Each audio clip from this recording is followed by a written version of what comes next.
دیدار خان آپ کچھ کہنا چاہتے تھے؟ منجور، میں یہ کہنا چاہ رہا ہوں کہ آغا صاحب کے اندر بہت بڑی بڑی خوبیاں ہیں، لیکن میں نے جو خوبی نوٹ کی ہے وہ یہ ہے کہ ان کے اندر سماعت سننے کی بہت اچھی ہے۔ سبحان اللہ۔ جو سنا جاتا ہے، یہ بے سرو کوئی بھی ہوگا منٹ پہ پہچان لیں گے۔ واہ واہ واہ، یہ بہت اچھی اس میں خاصیت ہے۔ اور جب یہ اپنی نعت کو چھوڑتے ہیں، چھوڑ دیں گے، پکڑیں گے دوبارہ اس کو پکڑیں گے تو سر چینج نہیں ہوگا، اسی سر پہ قائم رہیں گے۔ یہ ان کی خاصیت ہے۔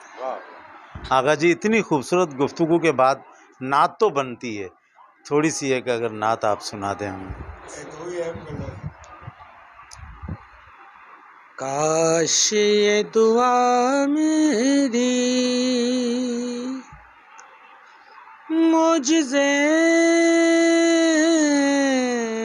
میں ڈھل جائے، کاش یہ دعا میری معجزے میں ڈھل جائے، سامنے مدینہ ہو، سامنے مدینہ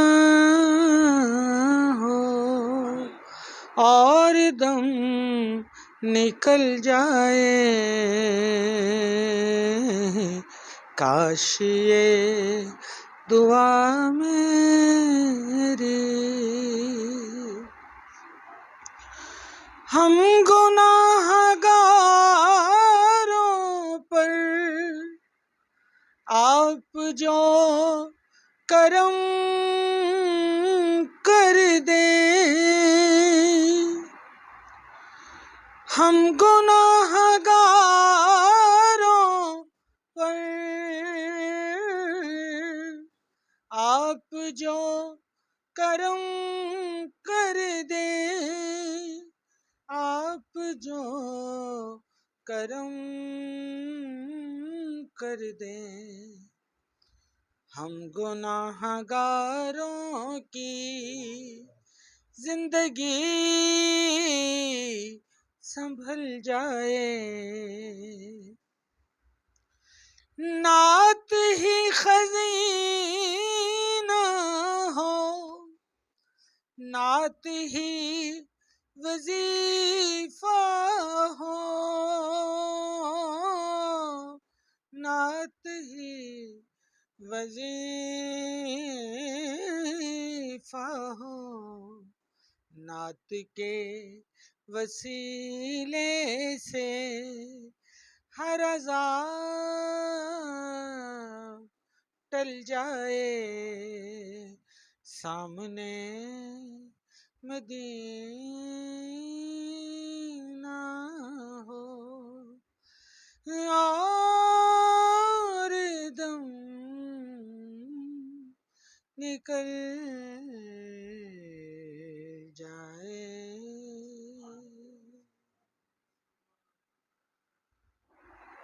ناظرین السلام علیکم۔ اور بڑی کوششوں کے بعد آج جب آغا جی عمرے سے واپس آئے تو ہمیں وقت دیا ہے، بہت بہت شکریہ آغا جی کا۔ اور آغا جی کسی تعارف کے محتاج نہیں ہیں، میں بہت سارا وقت آغا جی کا نہیں لوں گا، بس میں دو چار باتیں آغا جی سے کروں گا۔ اتنا تو خیر میں بے تکلف بھی نہیں ہوں آغا جی سے، آغا جی کا ہمیشہ ہم نے احترام کیا ہے، کیونکہ آپ رسول پاک صلی اللہ علیہ وسلم کے نعت خواں ہیں اور سرکار بادشاہ ہیں سارے جہانوں کے، تو ان کے نعت خواں سے ہم نے ایک احترام ہی رکھا ہے اپنی پوری زندگی میں۔ تو حالانکہ آغا بہت پیار دیتے ہیں، بہت اچھے انسان ہیں، اور آپ سارا شہر جانتا ہے تقریباً آغا کو ایک زمانہ ہو گیا نعت کے حوالے سے اپنا فرائض انجام دیتے ہوئے۔ تو میں سب سے پہلے آغا جی سے پوچھوں گا کہ آغا جی نعت ہی کا دل میں خیال تھا شروع سے، یا کچھ سنگر بننا چاہتے تھے یا کوئی اور؟ بسم اللہ الرحمن الرحیم۔ سب سے پہلے معین جمال صاحب کا بہت شکریہ کہ انہوں نے بہت پیار کے ساتھ اور بڑے احترام کے ساتھ بالخصوص مجھ سے رابطہ بھی کیا، تعلق میں بھی آئے، اور جہاں تک احترام کا تعلق ہے تو احترام کے بغیر تو کوئی رشتہ قائم رہ ہی نہیں سکتا. کیا بات ہے. ایک بڑا خوبصورت مصرع ہے کہ ادب پہلا قرینہ ہے محبت کے قرینوں میں، لیکن جب تک گفتگو میں لطافت نہ ہو، شائستگی نہ ہو، شگفتگی نہ ہو، اپنائیت نہ ہو تو گفتگو ذرا خشک سی رہتی ہے.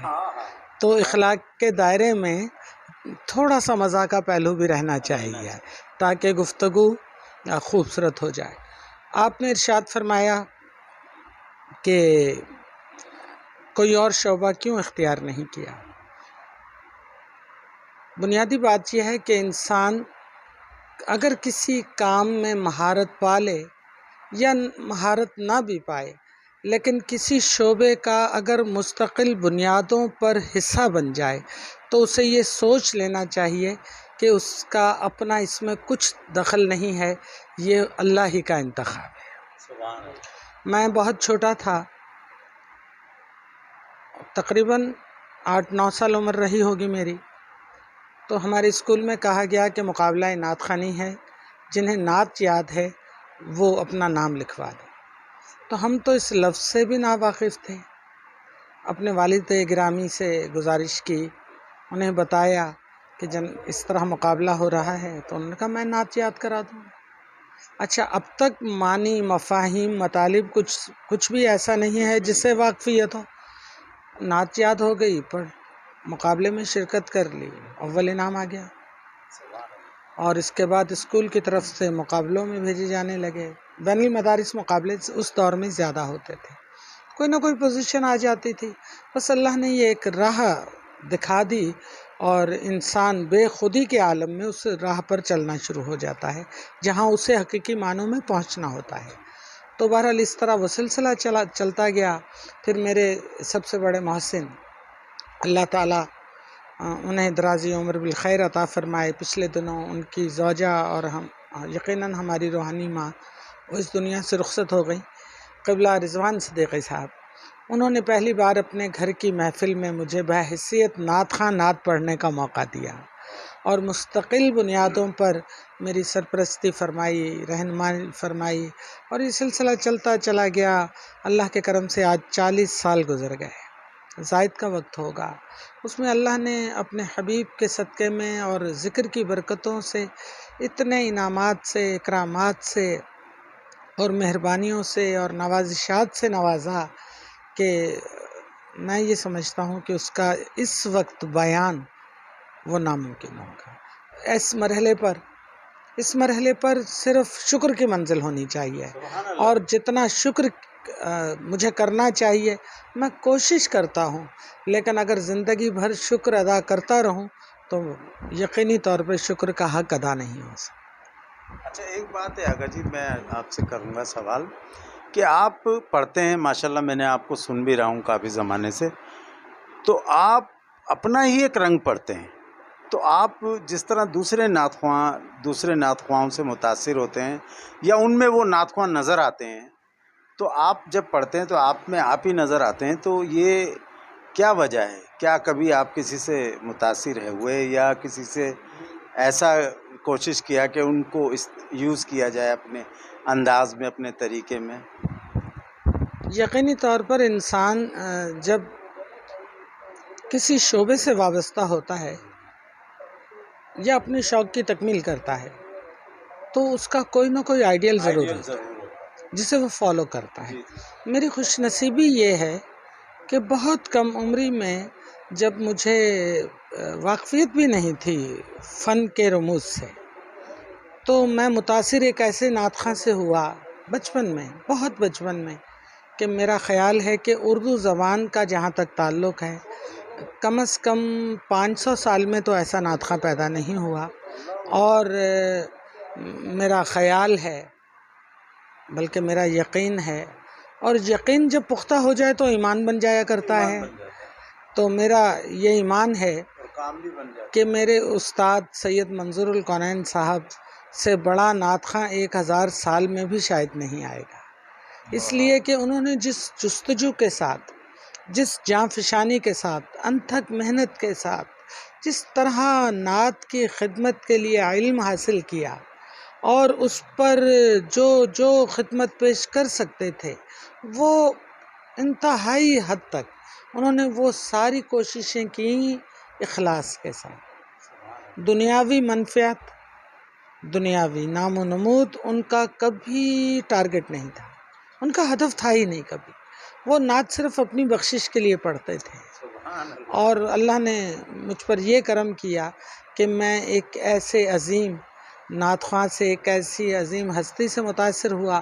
اور سب سے پہلے تو میرے والد گرامی آغا قربان علی مرحوم، وہ ان خوش نصیبوں میں شامل ہیں کہ جن کی تربیت میں سینکڑوں بچوں نے نعت پڑھی. تو انہوں نے بڑی خدمت کی، تو ان کی دعائیں بھی تھیں، ابتدائی ان کی تربیت بھی تھی. اور میں اتنے بڑے آدمی سے متاثر ہونے کے بعد بہت سے اساتذہ سے سیکھنے کی کوشش کرتا رہا. اور میں اپنی کم علمی کا میں اعتراف کر رہا ہوں کہ اپنی نالائکیوں کے سبب میں کچھ سیکھ تو نہیں پایا ہوں، لیکن میں نے اپنے بزرگوں کی خدمت اور ادب کرنے کی کوشش ضرور کی ہے، ان کی جوتیاں سیدھی کرنے کی کوشش کی ہے. آپ کا جو بنیادی سوال یہ ہے کہ نعت کا صحیح رنگ نظر آتا ہے، تو اس کی وجہ ہے کہ میں نے اچھے اور سچے نعت خوانوں کو سنا ہے. میں ان لوگوں کو نعت خواں نہیں سمجھتا جو نعت پڑھتے ہیں لیکن نعت کو عبادت نہیں تجارت سمجھتے ہیں. کیا بات ہے! اب نعت نہ تجارت ہے، نہ نعت ثقافت ہے. نعت اللہ رب العزت کی خوشنودی حاصل کرنے کا اور حضور علیہ الصلاۃ والسلام کی بارگاہ تک رسائی کا مؤثر ترین ذریعہ ہے. تو اس طرح اللہ نے یہ مہربانی فرمائی کہ میں اچھے لوگوں سے متاثر ہوا، اچھوں کو پسند کیا، اچھوں کو فالو کرنے کی کوشش کی. ہاں، یہ بات بالکل اپنی جگہ درست ہے کہ میں کسی لائق نہیں ہو سکا، میں نے کچھ حاصل نہیں کر پایا میں، تو یہ ضرور میری کوتاہی ہے. لیکن میری پسند وہ ہے کہ اس سے زیادہ مستند کچھ نہیں ہے. کیا بات! آغا جی کیا بات ہے، آپ نے اپنے ابو بڑے آغا جی کا حوالہ دیا. بڑے آغا جی ان گھروں میں پیدا ہوتے ہیں جناب جن کے بزرگوں نے موتی دان کیے ہوتے ہیں. ان سے ہم اپنی زندگی میں ملے ہیں. بہت حسین انسان اور بڑی بڑی شخصیات میں نام نہیں لوں گا، ان کے شاگرد تھے جو آج پاکستان میں کچھ پاکستان سے باہر بیٹھے ہیں اور بڑا نام کما کے بیٹھے ہیں. اور آغا جی ان کے صاحبزادے ہیں. آغا جی آپ بڑے نصیبوں والے ہیں، آپ کا سلسلہ بہت اچھا ہے اور آپ اپنے آپ کو صدارتی ایوارڈ لے کے بھی کہہ رہے ہیں کہ جی میں کچھ نہیں ہوں. یہ بہت کم لوگوں میں یہ بات ہوتی ہے اور یہی کامیابی بھی ہوتی ہے کہ کبھی انسان اپنے آپ کو مکمل نہ سمجھے. آغا جی نے بڑی خوبصورت بات کی ہے. آغا جی اب میں آپ سے آج کل جو ہم نعتیں دیکھ رہے ہیں جس میں ردھم بھی ساتھ ہے اور اللہ کا ذکر اس طرح ہو رہا ہے کہ وہ باقاعدہ گانے کی دھن نظر آتی. مجھے ایک بات یہاں بھی یاد آ رہی ہے آغا جی کی، بہت پرانی بات ہے. آغا جی اور ہم ساتھ سفر کر رہے تھے تو آغا کچھ گنگنا رہے تھے، تو میں نے بھی گنگنانے کی کوشش کری وہ چیز پکڑنے کی کہ یہ کہاں سے ہے. تو آغا جی نے سمجھ گئے آغا جی، اور آغا جی نے مڑ کے مجھ سے کہا بیٹا عمر لگ جائے گی کہ عمر لگ جائے گی، آپ نہیں پہنچ سکو گے کہ میں کہاں سے نکال رہا ہوں یہ چیز. تو آغا جی بڑے ماشاءاللہ کمال ہیں. آغا جی یہ جو نئے ردھمر ٹائپ کے جو ہا ہو کر کے نعتیں پڑھ رہے ہیں ان کے لیے بھی کچھ کہیں. اور وہ یہ تو ایک روحانی سلسلہ ہے، اس میں شور شرابے کا تو کوئی ماحول ہے ہی نہیں. آپ یہ تو دیکھیں کہ کس ہستی کے لیے آپ پڑھ رہے ہیں، کہاں رابطہ ڈال رہے ہیں. ردھم ہو، گائیگی ہو، نعت ہو، جس کا سر سے تعلق ہے نا وہ ہے ہی بندش. جب آپ کسی کو بندش باندھ رہے ہیں تو اس میں ہا ہو کی ضرورت نہیں ہوتی. تو آغا جی نئے آنے والوں کو کیا کہنا چاہیں گے اور یہ ہا ہو کے بارے میں کیا کہنا چاہیں گے؟ یہ کمال کی بات ہے کہ آپ نے سوال کیا اور خود ہی اس کا جواب دے دیا. مزید کچھ وضاحت کرنے کی ضرورت رہی نہیں. میرا ایک خاص طور پر یہ وتیرہ رہا ہے کہ میں نجی محفلوں میں دوستوں کے درمیان اظہار رائے کرتا ہوں کھل کر، لیکن مائک پر کبھی تنقید نہیں کرتا، گریز کرتا ہوں. لیکن اب مجبوری یہ ہے میں نے پچھلی بات میں یہ عرض کیا کہ نعت بنیادی طور پر اللہ رب العزت کی خوشنودی کا ذریعہ ہے، سرکار کی خوشنودی کا ذریعہ ہے، دیار نبی تک پہنچنے کا مؤثر ترین ذریعہ ہے۔ لیکن اب مسئلہ یہ ہے کہ گزرتے وقت کے ساتھ جس طرح دیگر فنون میں تبدیلیاں آتی ہیں، تیزی آتی ہے، دور فاسٹ ہو جاتا ہے، اس میں نعت کو بھی فاسٹ کر دیا گیا، نعت کا ردھم بھی تیز کر دیا گیا، اس کو ایک فن کی یا انجوائے کرنے کی ردھم کی ایک صورت تو دے دی گئی، لیکن تقدس قائم نہیں رہا، تعظیم قائم نہیں رہی۔ مسئلہ صرف یہ ہے کہ نعت کے ذریعے جو ہمیں حاصل ہونا چاہیے سرور و کیف کی کیفیت، وہ اس طرح حاصل ہو نہیں سکتی۔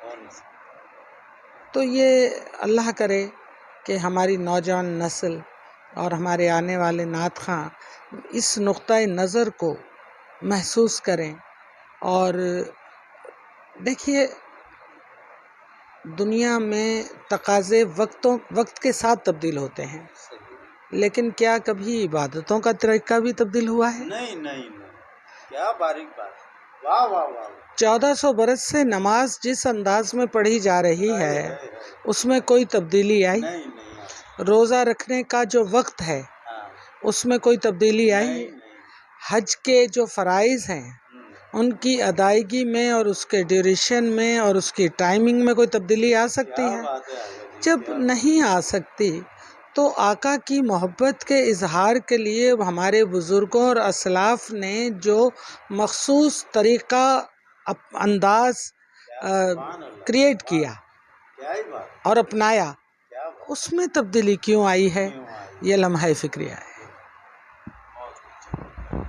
آقا جی کہنا چاہتے ہیں کہ بات ختم کر دی آقا جی نے، اور بہت خوبصورت انداز میں پیغام دیا ہے۔ اب نوجوانوں کو چاہیے کہ وہ اس بات کو محسوس کریں اور سیکھیں۔ ہمارے انٹرویو کو زیادہ زیادہ شیئر کیجیے گا۔ اور اب ہم بات کریں گے ایک ایسے آقا جی کے شاگرد سے کہ جنہوں نے میں کہوں 22 سال سے آقا جی کی شاگردی میں آپ ہیں اور بہت عقیدت کے ساتھ وقت کو یہاں تک لے کر آئے ہیں۔ اب میں ان سے مخاطب ہوں، ان کے خیالات لینا چاہوں گا۔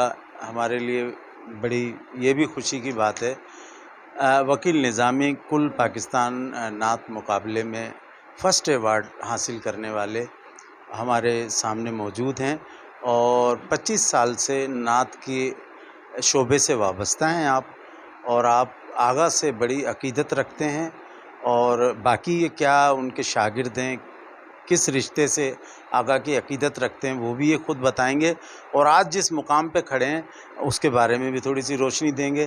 السلام علیکم سر۔ وعلیکم السلام۔ میں سب سے پہلے تو معین بھائی آپ کا اور آپ کے چینل کا انتہائی شکر گزار ہوں کہ آپ نے وقت دیا۔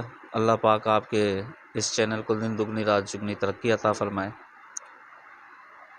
تو آپ نے سوال کیا کہ میں اپنے رشتے کی نوعیت کا، تو رشتے کی نوعیت کا تو یہ ہے کہ ہم نے جب آنکھ کھولی نعت شعبہ نعت میں، تو سب سے پہلے ایک چمکتا دمکتا ستارہ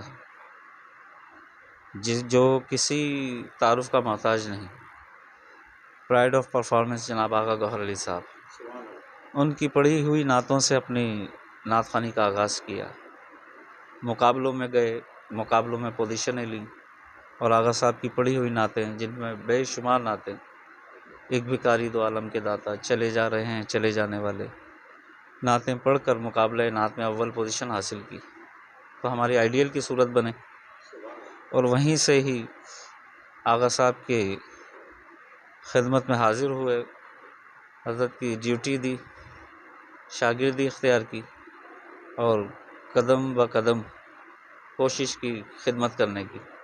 اللہ پاک ہماری اس ڈیوٹی کو قبول کرے، اور اللہ نے جو بھی کچھ اللہ نے نعمتوں سے نوازا ہے، جس میں بالخصوص 8 سے 9 بار آقا علیہ السلام کے در کی بادب حاضری کا اللہ نے مجھے شرف دیا، بلکہ با ادب اللہ پاک اس کو قبول فرما لے کہ وہ ہماری ادب کی حاضری ہو. تو وہ 7-8 مرتبہ الحمدللہ میری حاضری ہوئی. تو توسط وسیلہ جناب آغا گوہر علی صاحب بنے، اور اس کے علاوہ بھی کئی حوالوں سے میری رہنمائی، میری سپورٹ آغا صاحب کرتے رہے ہیں، اور آئندہ بھی انشاءاللہ. اللہ پاک دعا ہے اللہ پاک ان کی عمر میں صحت میں اللہ پاک برکتیں عطا فرمائے. نئے لوگوں کے لیے آپ کیا کہیں گے، نئے نعت خواہوں کے لیے، اور آپ کی اپنی منزل آپ کو کہاں نظر آتی ہے؟ شعبہ نعت میں آنے والے نعت خوان حضرات سے تو یہی ہے گزارش کہ نعت کو نعت سمجھ کے پڑھا جائے، سبحان اللہ. اور یہ سوچ لیا جائے سب سے پہلے کہ ہم ذکر کس کا کر رہے ہیں. اگر ذکر کرنے والی ہستی پر اگر یقین ہے اور ایمان ہے، اور جب ایمان اور یقین جب آپ کا ہوتا ہے تو پھر اس کے لیے عبادت اور اس کے لیے کام کس انداز میں ہونا چاہیے، کس نوعیت کا ہونا چاہیے، یہ اب ہمیں خود ہی فیصلہ کرنا پڑے گا کہ کس نوعیت سے ہمیں نعت پڑھنی چاہیے، اور کس لحاظ سے حضور کے ذکر کا کام کرنا چاہیے، کس طرح سے حضور کے ذکر کے لیے بھاگ دوڑ کرنی چاہیے. آپ کو اپنا مستقبل کیا نظر آتا ہے؟ کہاں تک جاؤ گے؟ کیا سوچ کے نکلے ہو گھر سے؟ پاکستان مقابلہ تو جیت لیا آپ نے، جی اس کے بعد اب کیا کیا جیتنا ہے؟ کوشش تو بہت ہے کہ اللہ پاک نعت ہی کے حوالے سے سدا ساری زندگی اللہ پاک ہمیں جوڑے رکھے، اور جب اور جب وقت آخر ہو تب بھی حضور کی نعت پڑھتے ہوئے ہو. بس یہی تمہارا ہے، بس یہی ہے نا؟ یہ ایک سچائی ہے نعت خواں کی، اس سے بڑی سچائی نہیں ہو سکتی. آغا جی میں چاہوں گا، آپ کے صاحبزادے ماشاءاللہ پچھلے دنوں حافظ قرآن بھی ہوئے ہیں، تو ان سے آپ جو ہے وہ آپ خود ہی تھوڑا سا ان کے بارے میں انٹروڈکشن بھی دیں، ان سے تعارف آپ آج اس ہمارے چینل کے تھرو آپ ان کا تعارف دیں کہ آپ کی ان کے لیے کیا خیالات ہیں، ذرا آپ بتائیں. الحمدللہ یہ میری نسل پر اللہ رب العزت کی بے شمار عنایات ہیں کہ ہم حضور کی ثنا اپنی مرضی سے نہیں کر رہے ہیں، اللہ کے کرم سے کر رہے ہیں، اور نسل در نسل کر رہے ہیں. سبحان اللہ. میں نے کبھی اس کا ذکر کیا نہیں ہے کہ کسی پچھلی صدی میں، بلکہ پچھلی میں غلط کہہ گیا، اسی صدی میں میرے والد کی میرے دادا کی پڑھی ہوئی کمپوزیشن بھی اور لکھی ہوئی نعت شہرۂ آفاق نعت رہی ہے کہ میرے مولا بلا لو مدینے مجھے. یہ میرے دادا آغا فیض انہوں نے یہ، پھر میرے والد صاحب تو فارسی پڑھا کرتے تھے، اور وہ بھی کوئی پروفیشنل نعت خواں نہیں تھے، وہ تو بزرگوں کی محفل میں جاتے تھے نیاز مندی حاصل کرنے کے غرض سے، اور شبینے ہوا کرتے تھے، پوری پوری رات ذکر کی محافل ہوتی تھی.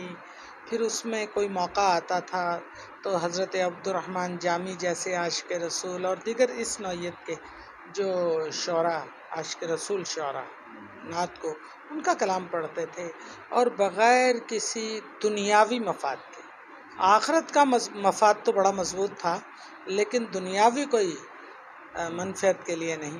تو الحمدللہ یہ چوتھی نسل میں اب میرا بیٹا آ گیا ہے، آغا زہیب علی.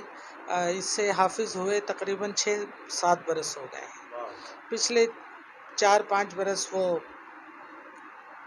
شبینے پڑھاتا رہا، لیکن مسلسل یہ دوسرا برس ہے کہ تراویح پڑھا رہا ہے. لیکن اللہ رب العزت کی مہربانی ہے اور کمال کی بات ہے کہ ایک بہت اچھے حافظ اور قاری کا جو لہجہ ہوتا ہے، اگر وہ ڈیولپ ہو جائے تو پھر ترنم کے لیے اس کا لہجہ ویسا نہیں بن پاتا. اور اگر ترنم میں جس کا خوبصورت لہجہ ہو، یعنی کہ ریکوائرمنٹ کے مطابق، آرٹ کی ریکوائرمنٹ جو بھی ہے، تو پھر اس کا قاری کے لیے وہ لہجہ نہیں بنتا. یہ کمال کی بات ہے. میں یہ سمجھتا ہوں کہ نعت کا صدقہ ہے اور صاحب نعت کا صدقہ ہے کہ میرے بیٹے کو اللہ تعالیٰ نے وہ دونوں لہجے جو قرات کے بھی ہے اور نعت کا بھی ہے، اور دونوں میں اپنی اپنی جگہ ایک منفرد لہجہ عطا کیا ہے۔ سبحان اللہ۔ وہ آغا زہیب علی ہیں، دعا کیجئے کہ اللہ آغا جی تعالیٰ تھوڑا سا کچھ آپ اللہ فرمائیں۔ تعالیٰ اسے لمبی صحت والی زندگی عطا کرے اور ساری زندگی بغیر کسی دنیاوی مفاد اور شہرت اور لالچ کے بغیر اسے اللہ رب العزت قرآن کی اور نعت کی خدمت کرنے کی توفیق عطا فرمائے۔ اور میں یہ سمجھتا ہوں کہ میری دنیا کے لیے اور بالخصوص آخرت کے لیے یہ میرا سب سے بڑا سرمایہ ہے، یہ میرا سب سے بڑا سرمایہ ہے۔ تو آپ کوئی سوال کرنا چاہیں تو آپ خود کیجئے۔ بیٹے آپ ہمیں بتائیں کہ آپ پاپا نے تو آپ کا تعارف دیا اور شکر بھی اللہ کا ادا کیا کہ آپ ماشاءاللہ ہمارے لیے تو دوسرے آگا ہیں، آپ کو دیکھ رہے ہیں، ہم نے آگا کو اس ایج میں بھی دیکھا ہے، تو بڑا اچھا لگ رہا ہے آپ سے بات کر کے۔ تو آپ یہ ہمیں بتائیے کہ آپ بھی تھوڑے سے کچھ اپنے خیالات کیمرے میں بند کرائیے، آنے والے دور کے آپ بھی، ہمیں بہت کچھ نظر آ رہا ہے آپ کے اندر۔ اللہ تعالیٰ نے جو مقام آپ کو عطا کیا ہے، آپ حافظ بھی ہیں، پھر اس کے ساتھ نعت خواں، تو آپ سونے پہ سہاگا ہو گئے۔ آپ جتنی خوبصورتی سے پڑھیں گے، میں سمجھتا ہوں اپنا ہی ایک آپ کا انداز ہوگا، اور میں نے سنا ہے آپ کو بہت خوبصورت پڑھتے ہیں آپ، تو آپ کو تھوڑا سا کچھ کہیں، آپ اپنے بارے میں کچھ بتائیے۔ السلام علیکم ورحمۃ اللہ وبرکاتہ۔ سب سے پہلے شکر گزار اللہ پاک کا جس نے مجھے نعت خواں بنایا، حافظ بنایا، قاری بنایا۔ تو میں ابتدائی تعلیم میں نے نعت کی اپنے والد صاحب سے لی، آقا گوہر علی صاحب سے صدارتی ایوارڈ یافتہ ثنا خوان رسول۔